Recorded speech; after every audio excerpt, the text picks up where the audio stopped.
So go ahead. So if you could talk about Ever's budget proposal in regards to unemployment benefits. Yeah, so I look at the amount of opportunity that we have in our state. We have more jobs that are available than people to actually fill the jobs. And so if we want to look at how do we train people to let them take advantage of those jobs, how do we get people, from the sidelines into the workforce, those are really powerful conversations that would help our economy grow and help our businesses expand. But focusing on unemployment benefits, when there's so many jobs available, I think the governor is misplaced and misguided. Why are these town halls so important to hold? So for me, it's a great way to hear feedback from my constituents, the ideas they're thinking about, the concerns that they have. That's a really positive thing for me, and I think it's important for people to be able to come in and talk to their congressman. When I was up in Ashland, I never had a chance to talk to my congressman. I was never invited to come to an event like this. And I get a wide array of people. I get liberals and conservatives that come out.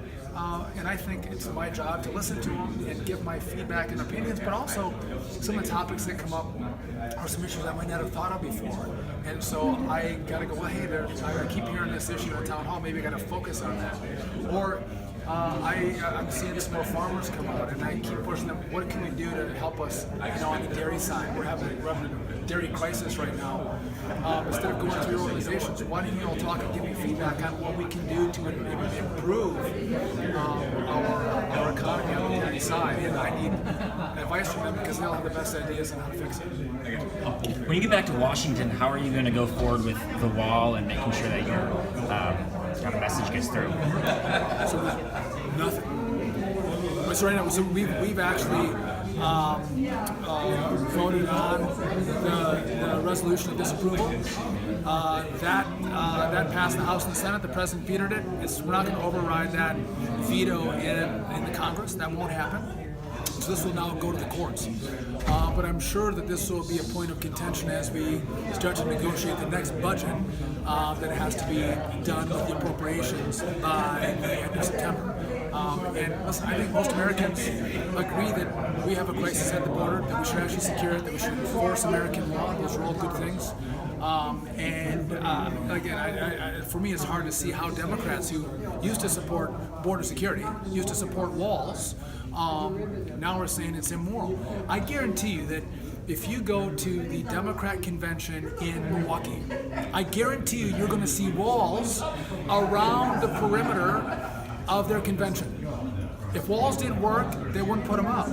But they are going to put them up because they actually work to funnel people in through certain points of entry. Guarantee you that's going to happen. So then to say that walls don't work when they use them themselves, when Barack Obama uses a wall, when the Vatican uses a wall, when the White House uses a wall, I think this is so important because securing the border is the key point we need to get immigration reform done. There's some disagreements that we have in immigration reform, but about 95% of it, Democrats and Republicans agree on. And you can't get that done until the border is secure. And so let's secure the border. Let's deal with the people who come into the country unlawfully, who haven't committed any other crime than coming in unlawfully. Let's deal with a work visa system so people can come in and fill the demands of our economy and come in lawfully. Let's have an e-verify system. Let's make American immigration and migration work way better.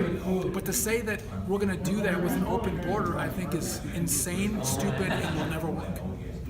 You talked about the Green New Deal. You agreed with some points in there that we do need to, stay green and protect for the future, but you also disagreed, obviously, with the portions that would hurt Wisconsin dairy.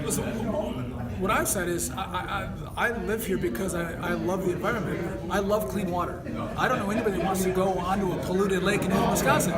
That's not why we're here. We're here because we have the best, cleanest lakes in the country. I want to keep them that way. I like clean air and clean water. But I also want to make sure that I have jobs too, and I think there's a right balance to say, let's keep pushing the envelope, doing things with more renewables in a more clean fashion. But let's not be radical, and if you do that, you send your jobs and your manufacturing to China where they have no standards. And in the end, we're worse off on the environmental front than if we actually were doing a slow push here in America. And by the way, if you look at what's happened with the whole fracking revolution, it's been remarkable. the liberals and the environmentalists hate that, but all the natural gas that's come from fracking has reduced our carbon emissions. Natural gas is a far cleaner source of energy than the other sources that we're using for electricity.